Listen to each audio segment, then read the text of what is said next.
Hello mga kabiyahera! Welcome back to my Thailand vlog. Day 3 na tayo.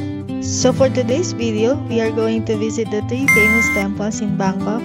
Bangkok Art and Culture Center, MBK Center, Icon Siam, and Pratunam Market. Full schedule tayo mga kabiyahera, kaya ilaban natin to. So yun na nga, nasabi ko na from my previous video na malapit lang ang hotel namin from metro and ferry. And the easiest way to go to these temples is through ferry. Walking distance lang from BTS Saphan Taksin Station, Exit 2, you will reach Sathorn Ferry Station. From Sathorn Ferry Station, 1 station lang to Wat Arun. 30 baht lang ang binayad namin. Please be attentive because they will just call out the station and they don't care if you're departing from that station kahit na pinakita at sinabi mo na Wat Arun ka bababa. In the end, baka hindi ka makababa. Dahil hindi kami nakababa ng Wat Arun Station, we departed at the next stop. Kasi dun din naman yung stop papuntang Grand Palace. Sabi sa'yo easiest way to go to the temples ay itong ferry. And unlike Wat Arun, the stop will be on your right side. A bit blessing in disguise na rin kasi pagdating namin sa Grand Palace, wala pa masyadong tao. 9 AM kami nakadating yan. Parang solo mo yung lugar. Grand Palace was the official residence of Thailand kings from 1782 to 1925. With 500 baht entrance fee, visiting hours is from 8:30 AM to 4:30 PM.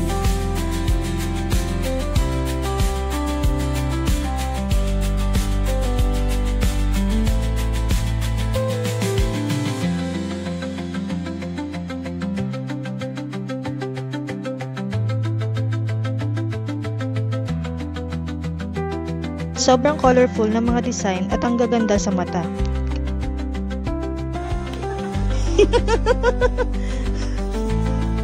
Ano ba? 1, 2, 3, go!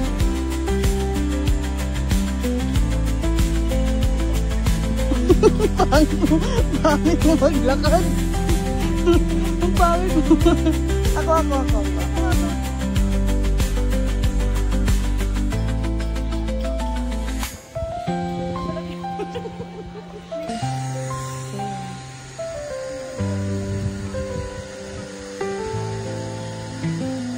Saan punta ti?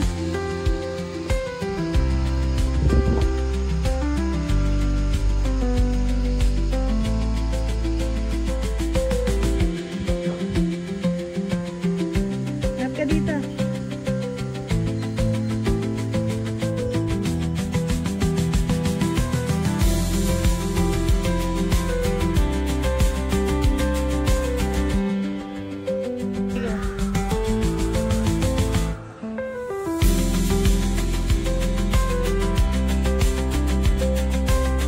Kaya tingnan mo naman yung kapatid ko, nakailang video kami dyan ha.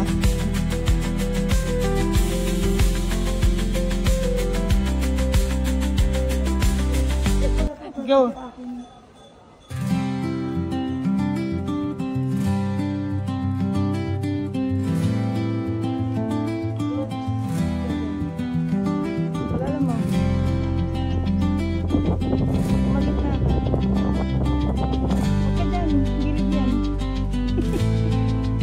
Kung mahilig kang mag-picture for your Insta feed, go ka na rito. Agahan mo na lang para marami kang makuhaan kung yun lang ang habol mo. Kilala kita. Char!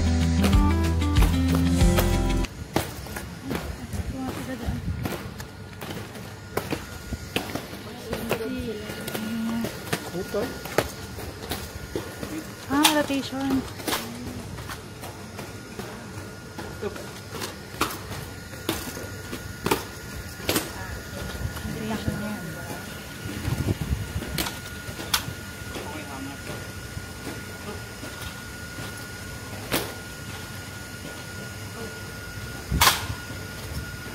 Yung espada, ano yung balin mo? Yung espada.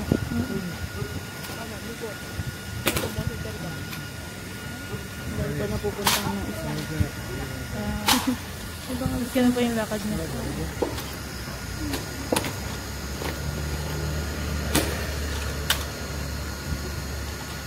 Ayun, nagpapalita sila. Yung kabila. Hindi yun nasa ano.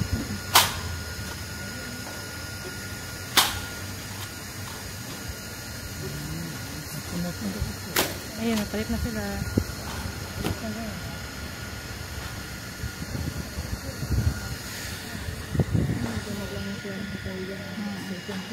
Punta kami kahapon.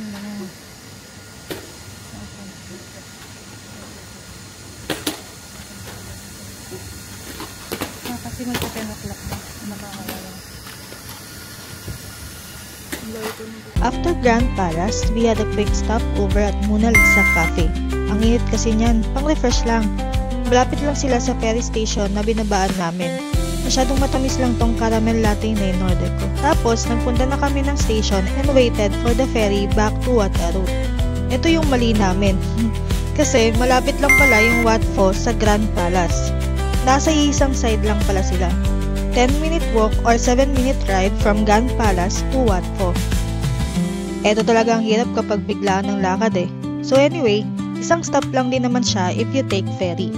Kung manggagaling ka from Grand Palace, Wat Arun is on your right side.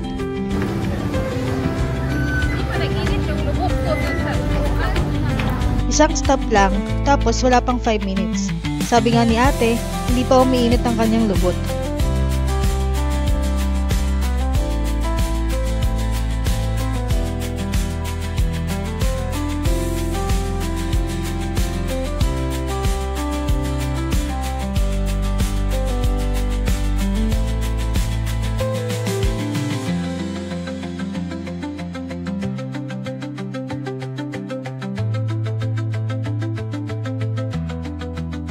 Wat Arun, or the Temple of Dawn, is one of the most iconic Buddhist temple in Bangkok. Situated on the western bank of Chao Phraya River, its name comes from Hindu god of dawn, Aruna. With entrance fee of 200 baht, the temple is open daily from 8 AM to 6 PM. Maganda sa loob at makikita mong maraming naka-Thai dress na nagpapapicture. You can rent a Thai dress and hire a photographer to have a full experience. After Wat Arun, we took a ferry to Wat Pho. 30 baht din ang fare niya.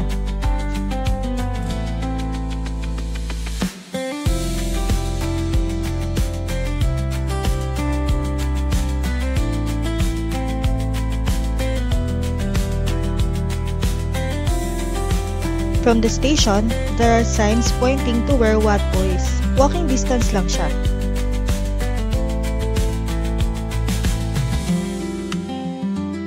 I saw some reviews that there are scammers outside the temple. What they do is they will tell you that the temple is closed, and then they will suggest to bring you to different temples, and they will ask huge money for it. So be careful. Wait lang. 1, 2, 3, go.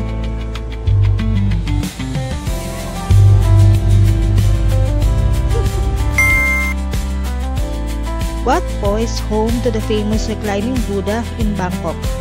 With entrance fee of 300 baht, the temple is open daily from 8 AM to 7:30 PM. You can purchase a bowl of 108 coins for 20 baht to drop into buckets as a ritual for health, prosperity, and good fortune, and also to support the temple.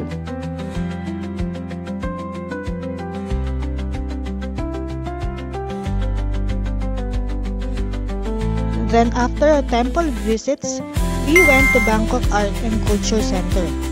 Gusto kasi ni sister ng aesthetic feels kaya ayan. Char. So from Wat Pho, nag-taxi na lang kami kasi pagoda ng mga persons. Wala pa rin namang 15 minutes. Bangkok Art and Culture Center or BACC is free and you can see different artworks and check local craft. Air-conditioned pa sa loob kaya sobrang relaxing din niya. It is open from Tuesday to Sunday from 10 a.m. to 8 p.m. After appreciating the artworks and checking some local crafts, ganyan na kami, konting video-video lang bago mag-lunch.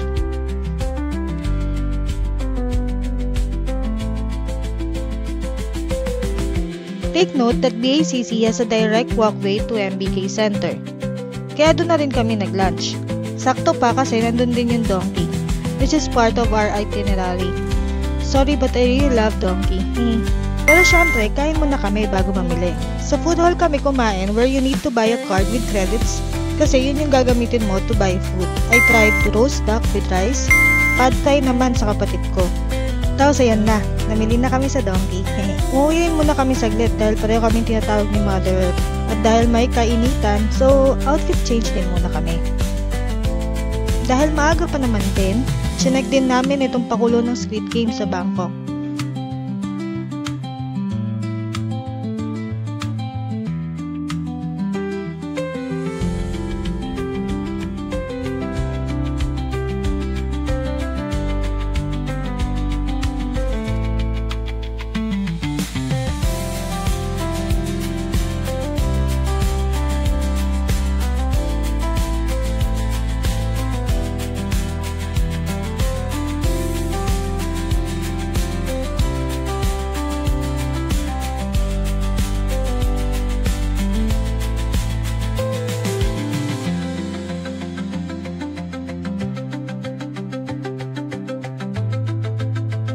That time kasi na nagpunta kami, days before the release of Squid Game 3. So chinek namin yan at ang lalaki niyan.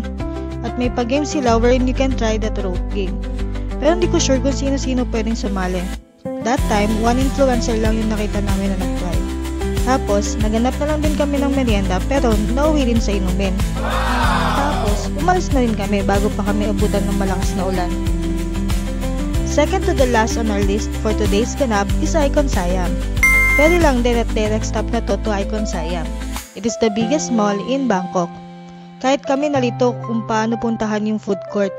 Di lang ata siya biggest mall, pero parang tallest mall na rin ata to. Paano ba naman 10 floors ka? To be honest, nalula ako lalo na nung papunta kami sa Starbucks, kung saan mas maganda tumambay for a better view of Chao Phraya River.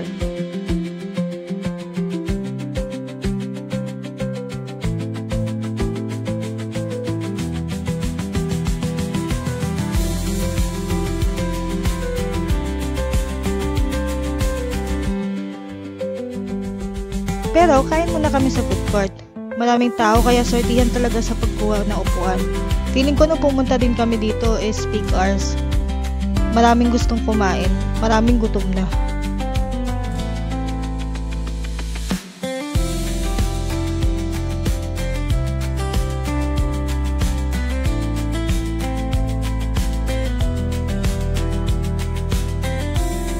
May mga exotic food din doon.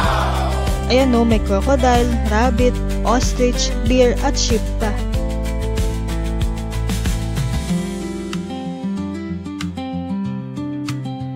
Nagtry lang kami ng mango sticky rice, tapos kaunting snack lang. Sobrang sarap talaga ng mango sticky rice nila dito. Wala naman din pinagkaiba yung colored, tsaka yung plain rice. Same lang ng lasa. Ito na yung sinasabi ko na magandang view ng Chao Phraya River. Kahit hindi ka umorder sa Starbucks, accessible naman yung place. Diba? Ang ganda.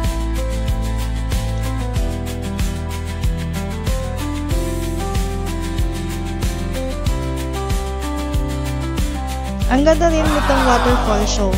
May timing lang sila eh. Ito yung timings.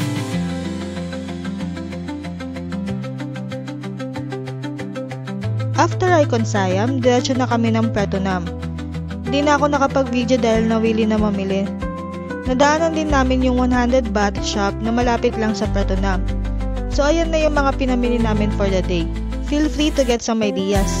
Nilagay ko na rin dyan kung saan namin yan binili. That ends our third day in Thailand. I hope you enjoyed watching the video. I also hope this video helps you in planning your Bangkok trip. Please don't forget to like this video and subscribe for more Bangkok and travel videos. Follow nyo na rin yung iba kong account. Thank you mga kabiyahera. See you on my next video. Bye!